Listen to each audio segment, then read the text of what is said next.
Chez vous, les imams d'Occident, il y a quelque chose que je comprends pas.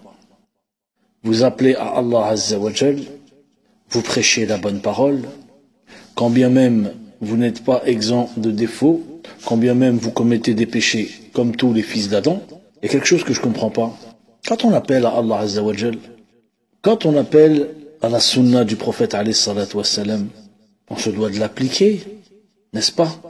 Allah n'aime pas ceux qui appellent à quelque chose et qui ne le font pas eux-mêmes. Moi, j'aimerais savoir qu'est-ce que vous faites encore en Europe, en Occident. Qu'est-ce que vous faites ici? Alors, la réponse que vous donnez tout le temps, c'est « On a le droit de rester ici. C'est une facilité.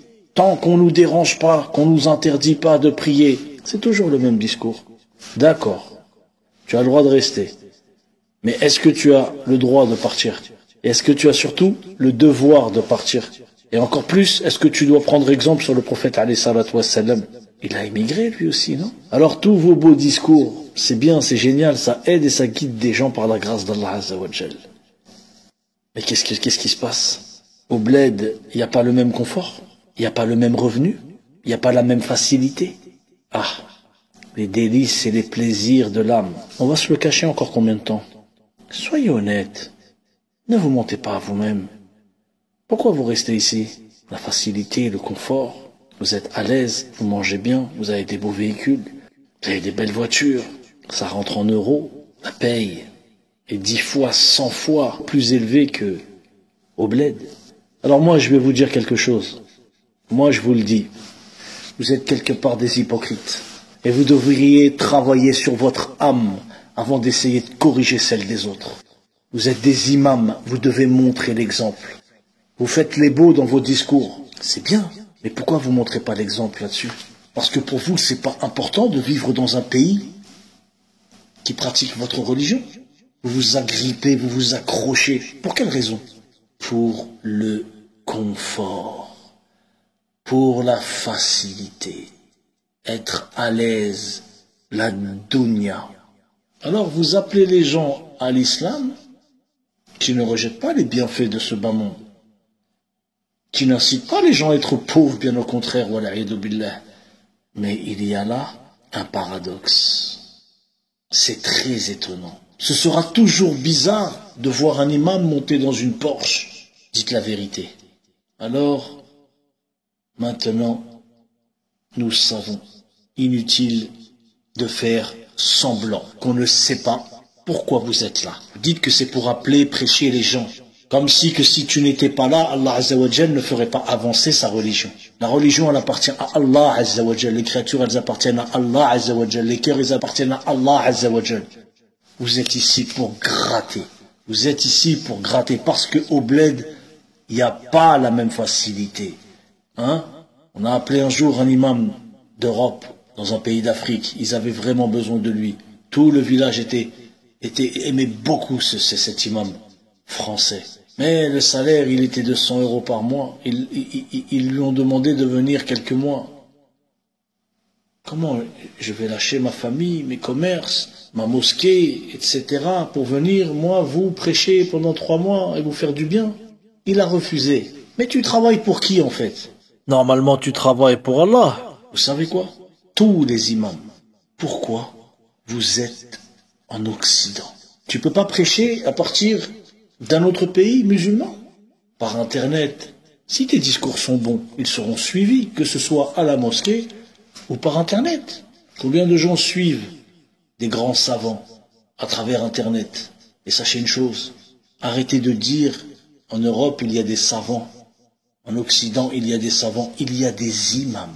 S'il était savant, il ne vivrait pas dans un pays qui n'est pas musulman. Pas parce qu'il est raciste, mais parce qu'il veut pratiquer sa religion correctement. Un boucher, quand il va aller travailler, il va pas aller au cabinet dentaire. Non, il faut pas tout mélanger. Donc maintenant, on sait pourquoi vous êtes là, et à nous de vous donner un conseil. Donnez-vous des conseils à vous-même avant de les donner aux autres. C'est comme cet imam qu'on appelle pour qu'il fasse un mariage, pour qu'il fasse un mariage musulman. Il demande 150 €. Et même s'il ne les demande pas, ces 150 €, il sait très bien qu'on va lui donner. Parce que c'est devenu normal de payer l'imam quand il vient faire ton mariage, s'assurer que le mariage est effectué dans les règles islamiques. C'est sûr qu'au bled, on lui aurait donné que 10 euros, l'équivalent, en dinars ou en je ne sais quelle autre monnaie. Vous avez cet imam que l'on appelle pour une ruqya, il prend minimum 50 euros. C'est sûr qu'au bled, ça ferait même pas 10 euros. Non. Il y a des gens sincères dans la religion qui appellent les gens avec sincérité. Mais faites-vous le rappel à vous-même. Faites-vous le rappel à vous-même. Vous dites que vous restez ici pour prêcher. Et vous pouvez très bien prêcher à l'étranger. Moi, je pense et je dis que c'est pour le confort, la facilité, la richesse. Sinon, qu'est-ce que vous faites ici? La ruqya, vous pouvez la faire à l'étranger. Imam, vous pouvez le faire à l'étranger. Mais le salaire n'est pas le même. Le confort n'est pas le même. Arrêtez de vous mentir à vous-même. C'est des imams, certains des imams de chez McDonald's. C'est des menus. Ils vous donnent des menus McDo. Ils vous embobinent. Alors que eux-mêmes, ils sont dans le luxe. Et certains vont dire, mais non, moi, au bled, je suis encore mieux qu'ici. Mais qu'est-ce que t'attends? C'est une obligation pour le musulman de vivre dans un pays musulman. Puisque là-bas, t'as une bonne situation, c'est 2 fois pire. Il y a des gens qui ne peuvent pas y aller. Il y a des convertis, ils n'ont pas de pied à terre là-bas. Ils attendent d'avoir une certaine somme d'argent pour pouvoir faire ce qu'ils doivent faire. Mais vous, tous ceux qui sont d'origine des pays musulmans, quelle est votre excuse de vous à moi? On va pas se mentir. Et je jure par Allah que vous seriez plus qu'étonnés si vous saviez comment leur compte en banque est garni. Je jure par Allah que vous seriez étonnés de voir les sommes que possèdent certains imams d'Europe. Ça se compte en centaines de milliers d'euros et parfois en millions d'euros. Par Allah que je vous dis la vérité. Bien sûr, ils ne sont pas tous dans le même cas. Mais croyez-moi, les imams en Europe sont loin d'être malheureux. Et c'est la vérité. Vous allez dire que je mens? Arrêtez de vous mentir à vous-même. Wallahi, cela vous ferait peur.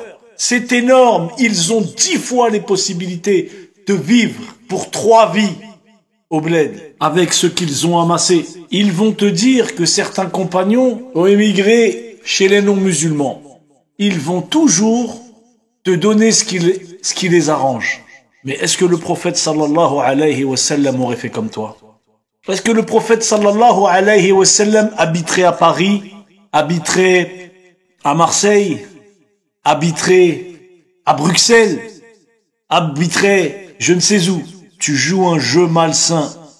Reconnais que c'est parce que le confort est dans ton cœur, parce que l'appât du gain est élevé et qu'au bled, il n'y a pas tout ça. Reconnais-le simplement. Il se cache derrière l'excuse qu'il prêche la religion dans les pays des non-musulmans.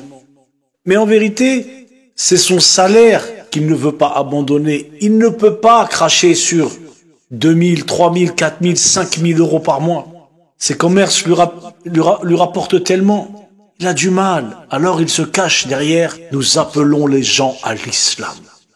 Comme si que tu ne pouvais pas appeler les gens à l'islam. Ailleurs, tu vis une époque où Internet, la connexion, la communication est omniprésente. Plus que jamais. Tu pourrais très bien le faire pour 0 € par mois. Juste fisabilillah. Alors qu'est-ce que tu racontes? C'est ton salaire que tu ne veux pas lâcher. Et ta condition de vie. Les imams d'Occident, c'est comme la malbouffe de chez McDonald's. Ça a bon goût, mais c'est mauvais pour la santé.